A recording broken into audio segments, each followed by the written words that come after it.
हिमाचल प्रदेश चुनाव में इस बार बीजेपी और कांग्रेस के साथ माकपा भी मैदान में है।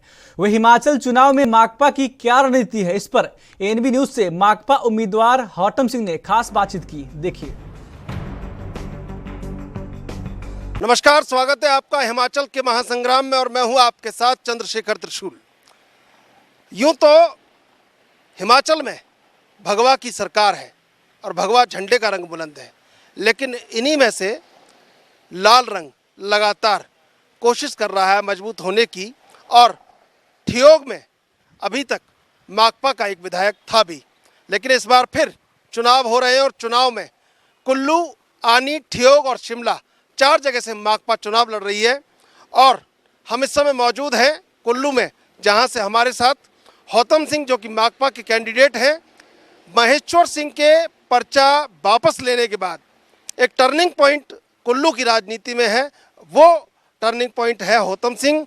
अब ये माकपा कितने वोट लेती है और नरोत्तम ठाकुर और जो सुंदर सिंह ठाकुर के बीच का मुकाबला है उसको कैसे खड़ा करती है।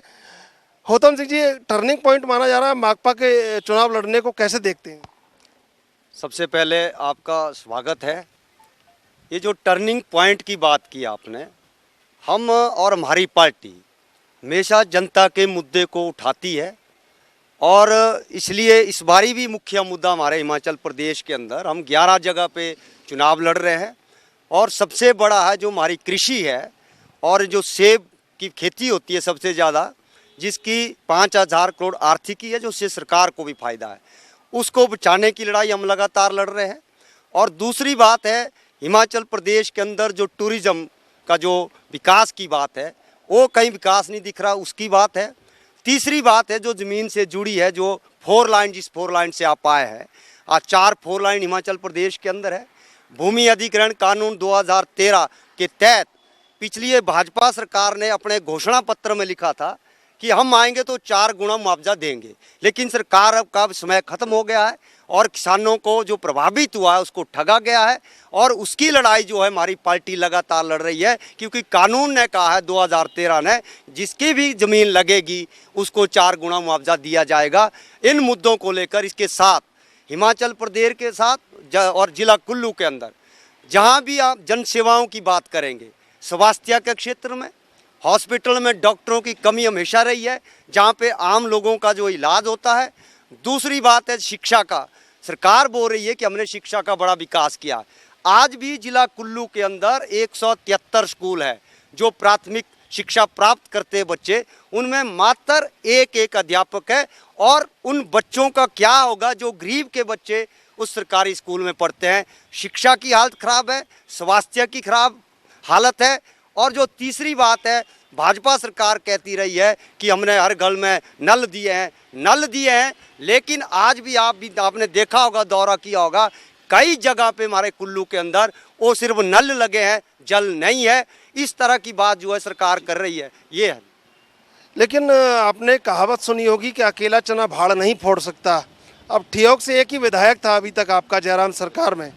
अब ऐसे में कैसे देखते हैं कि विपक्ष के रूप में कहीं आप मजबूत होंगे या उस एक सीट को ही बचा पाएंगे या नहीं बचा पाएंगे? बड़ी चुनौती है आपके सामने कि कम से कम आपका जो प्रतिनिधित्व है वो ही बचा रह जाए।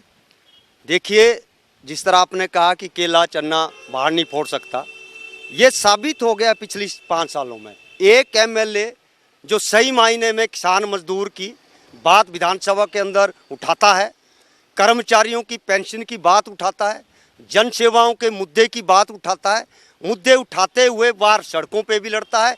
इसलिए जनता देख रही है कि एक विधायक जो बात उठाता है आम जनता की, इस बारी लोगों ने जो जिस तरह का जन समर्थन दे रहे हैं, तय किया है कि ये संख्या निश्चित रूप से ज़्यादा होगी। विपक्ष की एक एमएलए होते हुए विपक्ष की भूमिका हमने निभाई है। तो हम ये समझें कि 1 और 1 11 हो जाएंगे, ठियोग से भी जीत जाएंगे और कुल्लू से भी जीत जाएंगे, 1 और 1 11 हो जाएंगे। बिल्कुल, जिस तरह का लोगों का सहयोग है, लोग देख रहे हैं कि जो बड़ी पार्टियां हैं, आप देख रहे हैं जो आज तक भाजपा के बड़े लीडर थे, भाजपा की वाह करते थे, टिकट नहीं मिलने की वजह से और मंच पे बोला जा रहा है वो भाजपा ठीक नहीं है, भाजपा का मुख्यमंत्री ठीक नहीं है। हम लगातार लड़ रहे हैं जो जन विरोधी नीतियां सरकार की उसके खिलाफ, वो हमने विधानसभा के अंदर हमारे एमएलए रखी और उम्मीद है इस बारी सही मायने में लोग जो है चुनाव की तरफ जाएंगे और एक बड़ी ताकत के रूप में हम जो है विधानसभा में जाएंगे। लेकिन लोग विद्रोह से उब चुके हैं, एकता की बात करते हैं, अखंडता की बात करते हैं और आगे बढ़ने की बात करते हैं। ऐसे में भगवा रंग पूरे देश में पुख्ता है, हिमाचल में पुख्ता है, अब ये लाल रंग कितना लड़ पाएगा? लाल रंग जहाँ तक सवाल है, लाल रंग सड़कों पे भी लड़ता है। ये सही है कि आज बड़े राष्ट्रीय चैनल पे नहीं आता है। भगवा की जहाँ तक बात है, आज भी दौरे हो रहे हैं राष्ट्रीय अध्यक्ष के, उज्ज्वला योजना का जिक्र किया जा रहा है, गैस का जिक्र किया जा रहा है, लेकिन ये नहीं कहते जो गैस सिलेंडर 400 का था आज वो 1200 में पहुंचा। ये नहीं देखते हो कि जिसको सिलेंडर दिया है वो दोबारा उस सिलेंडर को खरीदने की शक्ति रखते हैं। ये सिलेंडर का ही गुणगान कर रहे हैं, महंगाई का नहीं कर रहे हैं। इसलिए ये भगवा रंग भी छट जाएगा, ये पूरे दुनिया के अंदर तय है और हिमाचल प्रदेश और हमारे देश के अंदर भी ये लाल रंग लहराएगा, ये हमारी उम्मीद है। गौतम सिंह ने कुल्लू के इस मुकाबले को टर्निंग पॉइंट साबित कर दिया है। अब ऐसे में देखना होगा कि इनके वोट से सबसे बड़ा नुकसान बीजेपी को हो रहा है या कांग्रेस को हो रहा है या उन दोनों की लड़ाई में कहीं गौतम सिंह बीच में निकल जाएं। ये सब संभावनाएं कुल्लू से बनती नजर आ रही है। अब ऐसे में जनता ही तय करेगी कि आखिर होगा क्या। कैमरा पर्सन संदीप के साथ में चंद्रशेखर, एएनबी न्यूज, कुल्लू।